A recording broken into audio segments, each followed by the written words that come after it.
प्रणाम मित्रों। तो चलिए हम लोग इंस्पेक्टर मतादीन चांद पर नामक कहानी को आगे पढ़ते हैं। इसके पूर्व हम लोगों ने पढ़ा था कि मतादीन ने पुलिस इंस्पेक्टर को कहा है कि सभी कर्मचारियों के वेतन को घटा दिया जाए। तो चलिए उसके आगे की कहानी को हम लोग पढ़ते हैं। पुलिस मंत्री ने तनख्वाहें घटा दी और 2-3 महीने में सचमुच बहुत फर्क आ गया।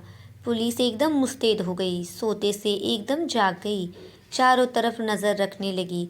अपराधियों की दुनिया में घबराहट छा गई। पुलिस मंत्री ने तमाम थानों के रिकॉर्ड बुला कर देखे। पहले से कई गुने अधिक केस रजिस्टर हुए थे। उन्होंने मतादीन से कहा, मैं आपकी सूझ की तारीफ करता हूँ, आपने क्रांति कर दी, पर यह हुआ किस तरह? मतादीन ने समझाया, बात बहुत मामूली है। कम तनख्वाह दोगे तो मुलाजिम की गुजर नहीं होगी। 100 रुपये में सिपाही बच्चों को नहीं पाल सकता, 200 में इंस्पेक्टर ठाट बाट नहीं मेंटेन कर सकता, उसे ऊपरी आमदनी करनी ही पड़ेगी। और ऊपरी आमदनी तभी होगी जब वह अपराधी को पकड़ेगा, गरज की वह अपराधों पर नज़र रखेगा, सचेत कर्तव्यपरायण और मुस्तैद हो जाएगा। हमारे राम राज्य के स्वच्छ और सक्षम प्रशासन का यही रहस्य है। चंद्रलोक में इस चमत्कार की खबर फैल गई। लोग मतादीन को देखने आने लगे कि वह आदमी कैसा है जो तनख्वाह कम करके सक्षमता ला देता है। पुलिस के लोग भी खुश थे। वे कहते, गुरु आप इधर ना पधारते तो हम सभी कोरी तनख्वाह से ही गुजर करते रहते। सरकार भी खुश थी कि मुनाफे का बजट बनने वाला था। आधी समस्या हल हो गई। पुलिस अपराधी पकड़ने लगी थी। अब मामले की जांच विधि में सुधार करना रह गया था। अपराधी को पकड़ने के बाद उसे सज़ा दिलाना। मतादीन इंतज़ार कर रहे थे कि कोई बड़ा केस हो जाए तो नमूने के तौर पर उसका इन्वेस्टिगेशन कर बताए। एक दिन आपसी मारपीट में एक आदमी मारा गया। मतादीन कोतवाली में आकर बैठ गए और बोले, नमूने के लिए इस केस का इन्वेस्टिगेशन मैं करता हूँ, आप लोग सीखिए। यह कत्ल का केस है। कत्ल के केस में एविडेंस बहुत पक्का होना चाहिए। कोतवाल ने कहा, पहले कातिल का पता लगाया जाएगा, तभी तो एविडेंस इकट्ठा किया जाएगा। मतादीन ने कहा, नहीं, उल्टे मत चलो, पहले एविडेंस देखो। क्या कहीं खून मिला, किसी के कपड़ों पर या और कहीं? एक इंस्पेक्टर ने कहा, हाँ, मारने वाले तो भाग गए थे, मृतक सड़क पर बेहोश पड़ा था। एक भला आदमी वहाँ रहता है, उसने उठाकर अस्पताल भेजा। उस भले आदमी के कपड़ों पर खून के दाग लग गए हैं। मतादीन ने कहा, उसे फौरन गिरफ्तार करो। कोतवाल ने कहा, मगर उसने तो मरते हुए आदमी की मदद की थी। मतादीन ने कहा, वह सब ठीक है, पर तुम खून के दाग ढूंढने और कहाँ जाओगे? जो एविडेंस मिल रहा है उसे तो कब्जे में करो। वह भला आदमी पकड़कर बुलवा लिया गया। उसने कहा, मैंने तो मरते आदमी को अस्पताल भिजवाया था, मेरा क्या कसूर है?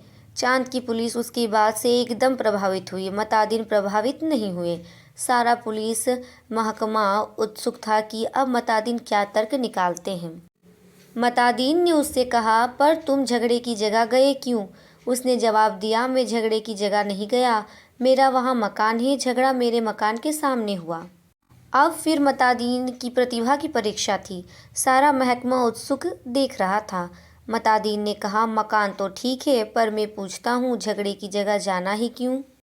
इस तर्क का कोई जवाब नहीं था। वह बार बार कहता, मैं झगड़े की जगह नहीं गया, मेरा वहीं मकान है। मतादीन उसे जवाब देते, सो ठीक है, पर झगड़े की जगह जाना ही क्यों? इस तर्क प्रणाली से पुलिस के लोग बहुत प्रभावित हुए। अब मतादीन जी ने इन्वेस्टिगेशन का सिद्धांत समझाया। देखो, आदमी मारा गया है तो यह पक्का है किसी ने उसे ज़रूर मारा। कोई कातिल है, किसी को सज़ा होनी है। सवाल है, किसको सज़ा होनी है?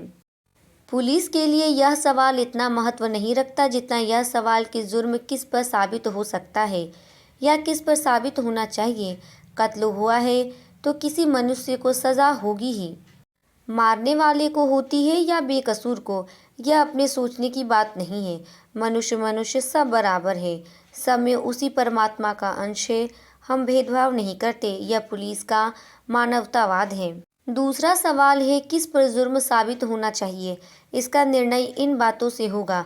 पहला, क्या वह आदमी पुलिस के रास्ते में आता है और दूसरा, क्या उसे सज़ा दिलाने से ऊपर के लोग खुश होंगे? मतादीन को बताया गया कि वह आदमी भला है, पर पुलिस अन्याय करे तो विरोध करता है। जहां तक ऊपर के लोगों का सवाल है, वह वर्तमान सरकार की विरोधी राजनीति वाला है। मतादीन ने टेबल ठोक कर कहा, फर्स्ट क्लास केस, पक्का एविडेंस और ऊपर का सपोर्ट।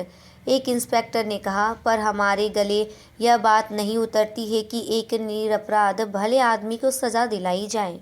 मतादीन ने समझाया, देखो, मैं समझा चुका हूँ कि सब में उसी ईश्वर का अंश है। सज़ा इसे हो या कातिल को, फांसी पर तो ईश्वर ही चढ़ेगा ना। फिर तुम्हें कपड़ों पर खून मिल रहा है, इसे छोड़कर तुम कहाँ खून ढूंढते फिरोगे? तुम तो भरो FIR। मतादीन जी ने FIR भरवा दी, बखत ज़रूरत के लिए जगह खाली छुड़वा दी। दूसरे दिन पुलिस कोतवाल ने कहा, गुरुदेव, हमारी तो बड़ी आफत है। तमाम भले आदमी आते हैं और कहते हैं, उस बेचारे बेकसूर को क्यों फंसा रहे हो? ऐसा तो चंद्रलोक में कभी नहीं हुआ। बताइए, हम क्या जवाब दें? हम तो बहुत शर्मिंदा हैं। मतादीन ने कोतवाल से कहा, घबराओ मत। शुरू शुरू में इस काम में आदमी को शर्म आती है, आगे तुम्हें बेकसूर को छोड़ने में शर्म आएगी। हर चीज़ का जवाब है। अब आपके पास जो आए उससे कह दो, हम जानते हैं वह निर्दोष है, पर हम क्या करें, यह सब ऊपर से हो रहा है। कोतवाल ने कहा, तब वे SP के पास जाएंगे। मतादीन बोले, SP भी कह दें कि ऊपर से हो रहा है, तब वे IG के पास शिकायत करेंगे। IG भी कहे कि सब ऊपर से हो रहा है, तब वे लोग पुलिस मंत्री के पास पहुंचेंगे। पुलिस मंत्री भी कहेंगे, भैया मैं क्या करूं, यह ऊपर से हो रहा है, तो वे प्रधानमंत्री के पास जाएंगे। प्रधानमंत्री भी कहे कि मैं जानता हूं वह निर्दोष है, पर यह ऊपर से हो रहा है। कोतवाल ने कहा, तब वे? मतादीन ने कहा, तब क्या, तब वे किसके पास जाएंगे?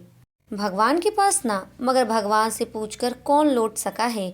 कोतवाल चुप रह गया। वह इस महान प्रतिभा से चमत्कृत था।